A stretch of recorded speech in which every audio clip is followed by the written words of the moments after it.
right now, CinemaCon went on last week. We didn't get a chance to talk about it. I figured we push it till today.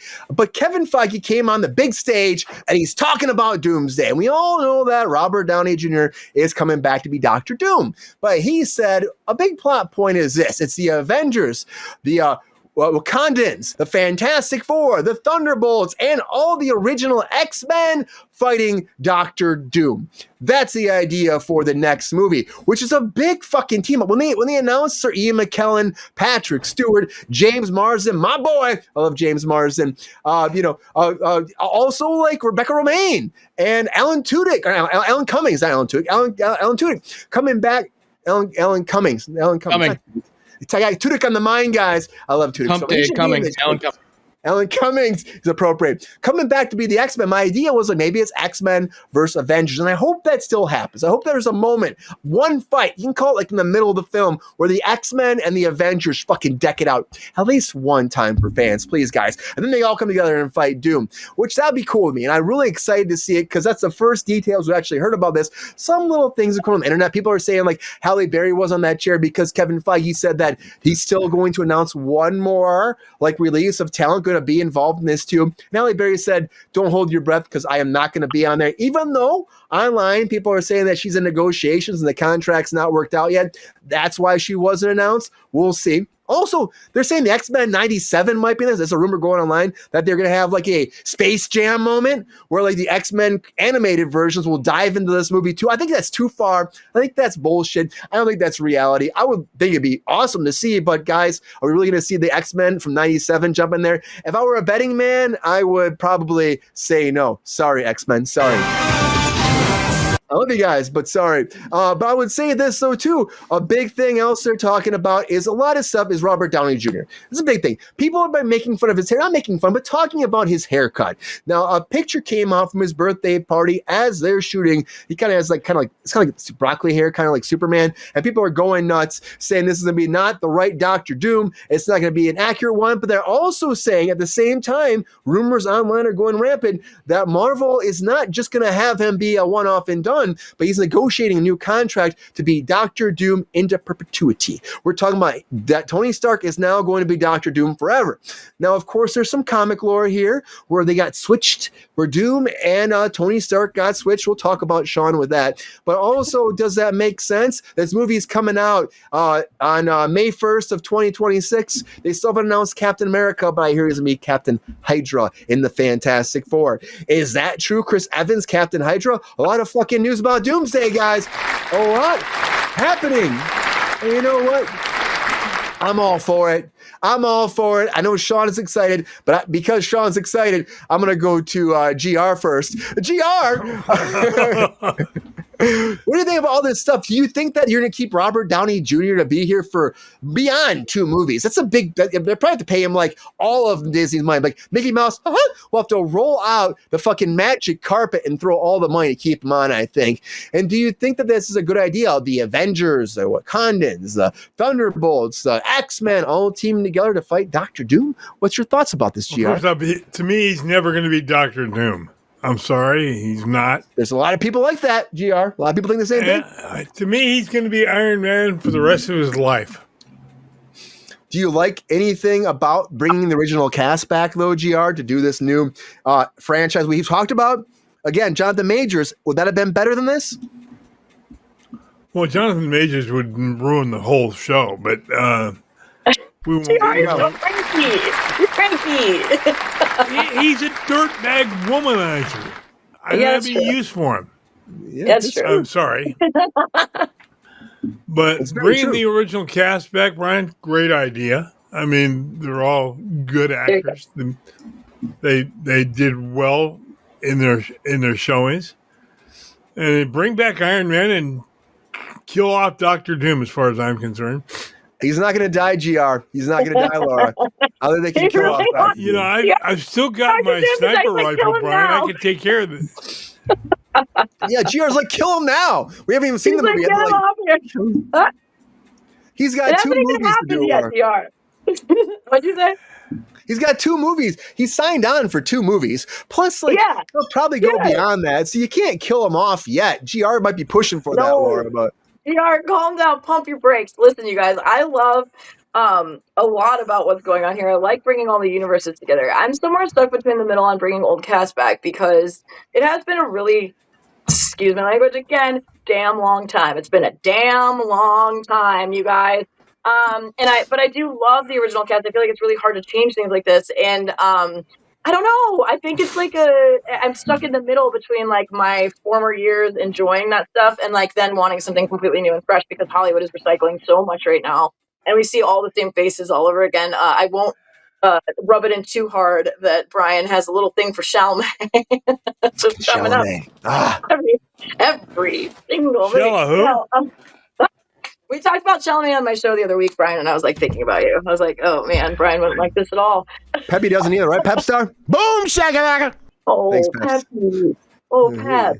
But yeah, I don't know. I mean, I feel like there's fresh talent out there, but it just depends on like how we're gonna write it into the timeline, the context, all of it.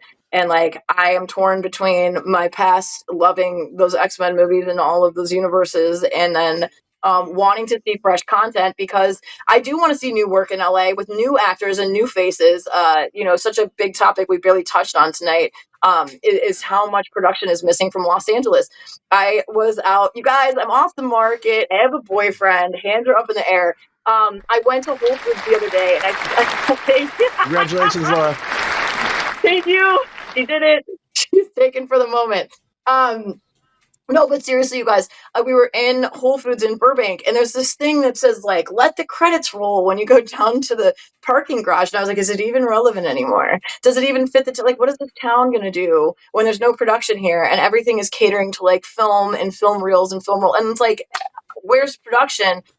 Anyways, the point I'm getting at is that there's young talent, and I would like to see new productions in town here in LA with new talent instead of recycling the same stuff that we've had for the same old stale, nasty eye penis. You know what I mean?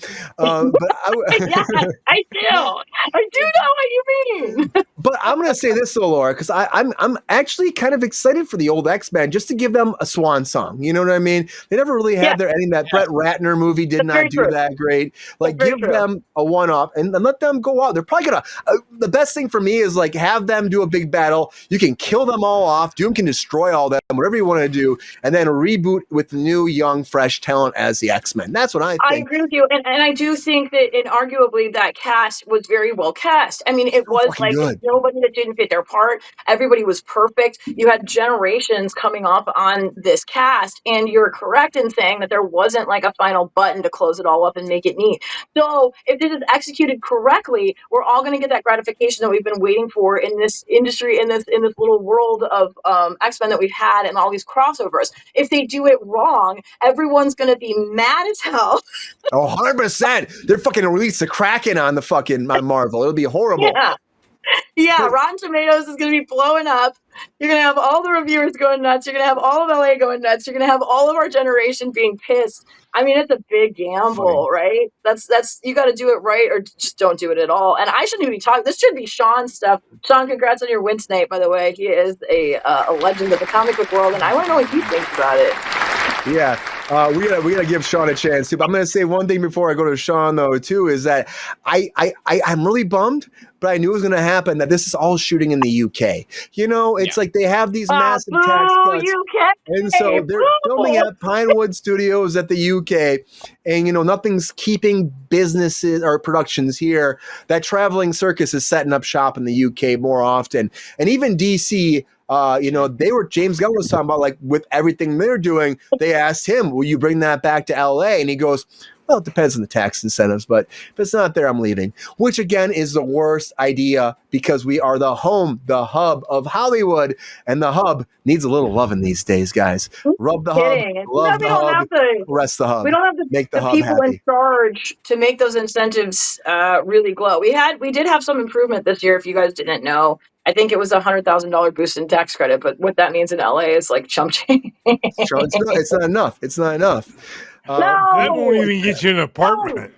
No. Yeah, can't afford that. Sean, a lot of Doctor Doom stuff, a lot of Doomsday stuff. We spoke Spider-Man last week, and it could have been like it could be going into that, the whole Battle world. But no, with Doom, you think that Robert Downey Jr. will stick around to be Doom forever?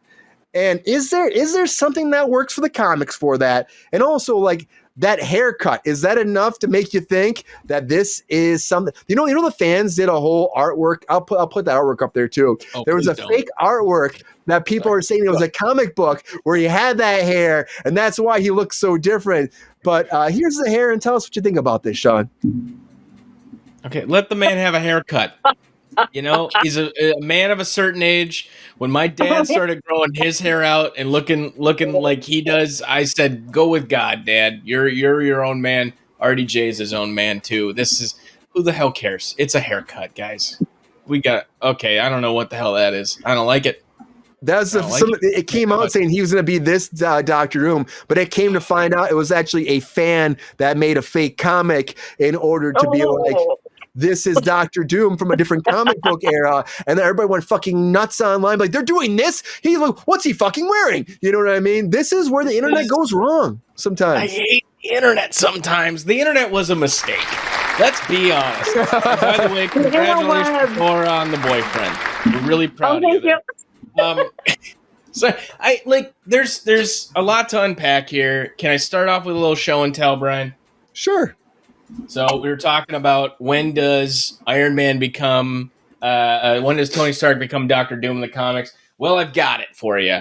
This is Exiles, the first season, first volume, I should say. It's not $5. I don't know why it says that, but issue 23. It's with an iron fist. It was a dark storyline for the Exiles. They were a multiversing hopping team. Dealt with a lot of famous storylines from the comic books. Highly recommend you pick it up by Judd Winnick.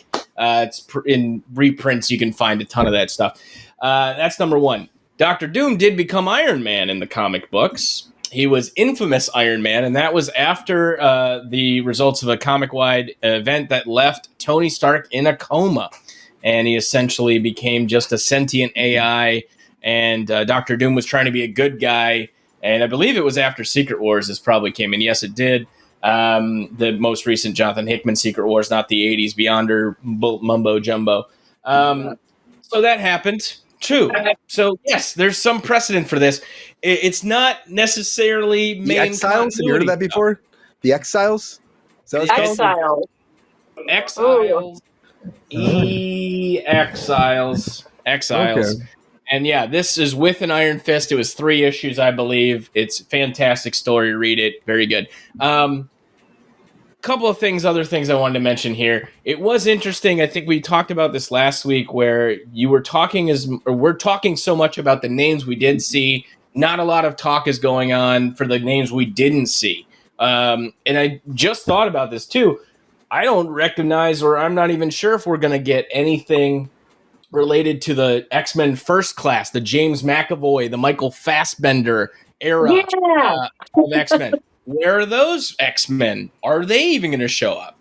But to me, this is Disney saying, hey, we took a gamble with Deadpool 3 and Wolverine. That worked so fucking much.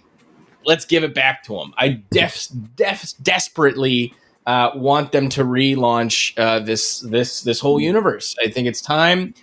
Bring in, to Laura's point, bring in some new cast, bring in some younger audiences, bring in some new talent. Fine. Like, it's okay that things end, guys. I've said this so many damn times. I am curious. How do you feel about bringing, like, I love Fassbender. I mean, it's like one of my favorites. And then somebody said, I think it was Edward Hyde. It was great. If you haven't seen Black Bag yet, go see Black Bag. He was great. Yeah. Yeah. Fassbender's a very rare talent, I would say, of the ages. But then you also have, somebody said, I think it was Edward Hyde said, I think J-Law was Mystique in that. And man, she was a good Mystique. It was interesting, the era of those actors coming up. It was kind of in the comeuppance of actors that that now are like the names. But then they were also young. So do you think that they should come back, or do you think that's too far out and removed from today? Or do you think this is the button that everyone needs? A lot of times when we talk about these franchises and this IP-ness, we talk about what they've set up and what they've shown and how far they have to go to get where it would emulate the comics or look or resemble anything like the comic book universe. To me, this X-Men First Classy universe, the Fassbenders, the McAvoy, all that kind of stuff, that had its swan song with the Days of Future Past X-Men. I love that movie. Yeah, Very nice. It was a very nice tie-up. You can make, whatever. If you didn't like it, I don't give a shit. I thought it was a nice attempt to blend the two universes and just say, hey, this had this thing and this had this thing, and that's all right. And the way it ended is it's like, you know what? These characters are going to continue. This universe is going to continue, and that's wonderful, and appreciate it for what it is. But fans are just fucking heathens for this kind of shit, and they want to gom all day long and eat us all up. So, of course, they're going to get this down. And yes, I appreciated Deadpool for Wolverine. I had a lot of issues with Deadpool Wolverine, mostly because it just felt like so much just like, hey, I loved it. You want to see? Let's just put him. Sorry. What, am I going too much? My bad. No. I think I just said, like, I had a lot of issues with it too. Like, I did too. It's problematic. It's studios not learning the right thing from the data, right? Like, oh, people were complaining about Snyder Cut. Let's let Snyder do all his shit. I hit my microphone. Sorry. It's because you're passionate, Sean. You're super passionate. I care about this shit. I'm sorry. I am in no way financially tied to any of this Marvel shit, though. You don't get a cut? No, fuck no. Hey, because Sean's getting a small side cut in a Swedish bank account that we don't talk about on the show. I don't even want the money. I just, if someone wants to send me a little something and be like, hey, this is Marvel sees you and we love you or something, that's fine. I'll take that all day. I just like talking about it. I think it's cool universe. These are characters and storylines that people have been passionate about for 60, 70 years, right? 100%. For decades. Decades. And you grew up with this generational thing, or you find it your own, but everyone comes to these stories because they're hey, that could be me, or hey, I see myself in this character struggle, or whatever. And you can say this, I'm just talking about movies now. Jesus. But I think they saw what worked for Deadpool Wolverine. They said, we got you. We can do one better with that. And here's all your toys from the past 10 years, and we'll throw them in a box for you. Wow. I really think that's kind of I never thought of it that way, Sean. I kind of like that. Here's your toys from the past 10 years. That's kind of how modern comic events have been like negatively reviewed in the past. It just feels like they kind of pull shit out of a hat. These two characters hate each other, or make them fight. Boom, that's it. That's it. And they had those freaking fan fights in that movie for sure. It's like when they had AC/DC playing in their fight. You know what I mean? They really got into it. Yeah, it's great. It's to the converse of that. I am very happy to be a fan and fandom of these characters, of this universe, and just appreciate that we're getting these kind of stories. That this is not something. When I grew up and worked in a comic book store and read comics, I never thought I'd see this stuff on the screen. X-Men vs. Avengers, right? You ever think that happened? I never. X-Men vs. Avengers? Fine. Yeah. Sean, you're going to have to settle for cartoons, 90s cartoons for the rest of your life. I don't think we're going to Who Framed Roger Rabbit from Kevin Feige. X-Men 97, right? You're not going to get that. You're not going to fucking get that shit. No, I don't think X-Men and the Avengers are going to play together. I think it is going to be something, again, with the battle world idea, with the idea of incursions. I think you've opened the door enough to make these characters interact with each other. And I think the chair montage is just leaning me to think that that's where we're heading. It's just too many coincidences. I'm not sure what else Feige is trying to tease at this point. It's okay not to know everything too, right? Like there used to be trailers that go out that didn't spoil the ending all the damn time. You just like have to appreciate the moment and secrets, and you just can't have it anymore. And it's I'm on a soapbox. I gotta step down. No, Sean, this is good. Like you guys should go back if you haven't watched like a trailer from the 90s. That would be a VHS tape that you need to like put in a VCR. You guys should go. They're on YouTube. You can watch trailers from the 90s. Watch like the trailer for Cocktail. That is not going to tell you the ending of No, God, No. it gets real dark. Old trailers Yeah, were great. Now that's it's what like I they tell you was everything. wondering. They tell you everything. Again, it's studios bowing to the pressures of toxic fandom, of chasing a bottom line, of worrying about profitability, no matter how fucking narrow that line is. And And that's why we have so many They're not remakes taking of the chances. remake of the remake. Yeah, Exactly. the remake, GR. No yes, one's yeah. taking chances anymore because they're like, well, shit, I want to go cuddle up with that blanket that feels great, that I know will feel great because I've worn that blanket a million times.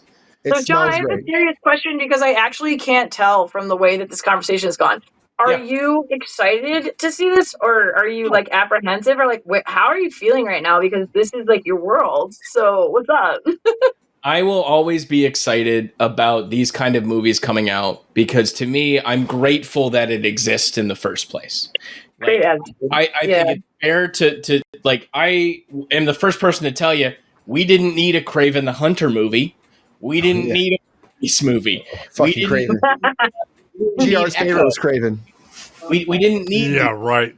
but it's okay that they exist because for someone that meant something to them, and I appreciate Yeah. what they're trying to do. And like for Yeah. that reason, I will always be excited about these releases.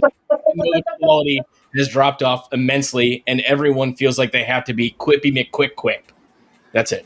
Yeah. That's how I feel about Daredevil too, because Daredevil, way it started, was kind of like, oh, you know what I found out? I don't know if you knew this, Sean. I don't know if anybody knew this. Like, I found out today that episode 1, 8, and 9 are all by the new creators. Episode 2 through 7 are some integrated footage that they shot again, but mostly still a lot of the original showrunners. And so like there's stuff that happens in that new Daredevil season that just feels so disjointed. You know what I mean? Oh, absolutely. That makes a lot more sense now that you like say that. And you know, The pilot Brian, was you and I have fanboyed and fangirled out on Daredevil. I have told you so many times Love that I Daredevil. respected the hell out of that show when it came out because Charlie Cox. Oh God. yeah, the GP DR's and gay for him. It's fine. you guys, the GP was not known at the time. If most of the director of photography was not really known, I think he had maybe like 3 or 4 indies under his belt, and that was it. And Yeah. like put together some of the best cinematography out of the gate that I've seen on a television show. Of course, he had a Netflix budget. That's helpful. But you know, that kind of makes sense. And forcing 2 different generations of a show together might not be your best plan. Yeah, they learned from it though. At least they hired other people and went back to like the actual people who were doing the original one. And you can tell in episode 8. John, did you watch episode 8 at all? I did watch episode 8. Tell the difference. It feels different. But this is also the issue that I have with the Disney Plus shows in general. I didn't need episode 3. I didn't need episode 4. Like there's a lot of filler in this that they've done. I stopped watching after 3 and 4. I'm not said, surprised. I hated the bank job 5. episode. 5. I hated that. Yeah. Me too. And 5 was so bad they dropped 5 and 6 together because they knew 5 because they needed to hold on to the audience. 5 was never any reshoots. 5 is 100% the original showrunners, not changed. 1 frame. Wait, really? Yeah, episode 5. It bothers me that they touted this whole thing as like a return to form for the Marvel shows, and this is going to usher this in, but it's still at its core like not a great Disney Plus show. And there are some great moments in it. I especially enjoyed episode 8. I definitely feel like this the kind of just the breakdown that we've been expecting from Daredevil. I really felt Charlie Cox went into that. Oh my God, right? And just like but like there were so many points in this thing. I'm like, I'm still watching this. Yeah. I'm still watching this, and I want to know where it lands. And I know they got me, but like, I know that there are people just as easily as I was like, I got to continue because whatever. Like, we don't want to watch. There are just so many people like I'm done with it. Yeah, it makes me excited about 9 though. I know GR said you stopped, GR, but I'm gonna finish it out because it's 9, but. Yeah, but knowing that, GR, would you want to go back in and watch the rest of that, or are you too far gone? I might just skip the wrestling start at 8. I mean, you're gonna miss some big stuff. I'm gonna say you're gonna miss some stuff though, GR. 7 wasn't terrible. 7 was necessary. I like 7. Yeah. It's kind of interesting hearing you guys talk about this. I don't know. I'm gonna like really nerd out and reach real deep because I'm gonna go into manga here and anime. This has happened before, you guys, many times with anime, because what happens in anime and manga is that manga is written very slowly, and they start to, when it's really popular and it gets really big, you end up having the TV show outpace the writing, just the same way that we had Game of Thrones go. You have this amazing writing, and then you have a team of writers try to come in and do a job of a master, right? It's kind of like having the junior orchestra come in and write music for the symphony. It's not it's not going to go great. So there was a show called Full Metal Alchemist in anime. Hell yeah. I got the tat. If you guys don't know, it's my only tat that I have. Oh, nice. There you go. Yeah, it's a big one. But the point here being is that what happened was when Full Metal came out, you guys, if you're 90s kids and it was on Adult Swim. And what happened was it outpaced the show and ended up taking this crazy avenue into like some cross-world stuff and some time portals and things like that. And that is not at all how the comic book went, the manga went. And what ended up happening was they just restarted the whole thing. They went back, they wrote a whole other series called Full Metal Brotherhood.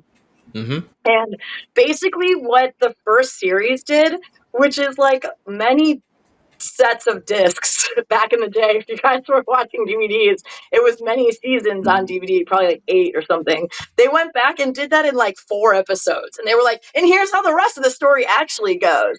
And I feel like they're kind of doing that. The whole reason I'm bringing this up is they're kind of doing that with this Daredevil thing, where they're like, okay, there's like all this precursor, how do we work it in and still give it the head bow, because I think that's so important when somebody starts something and puts care, time, and passion and does it kind of in the right way, and it kind of derails. And Brian, you and I have talked about trying to put 4 TV shows together to make one thing to come together. It's kind of the opposite of the way you usually go, which is that you have a Bible, a main series, and then branch off.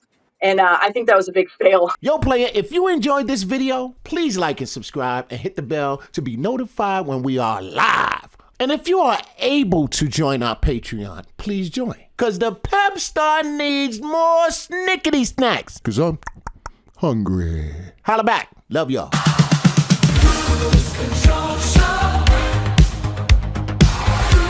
Control.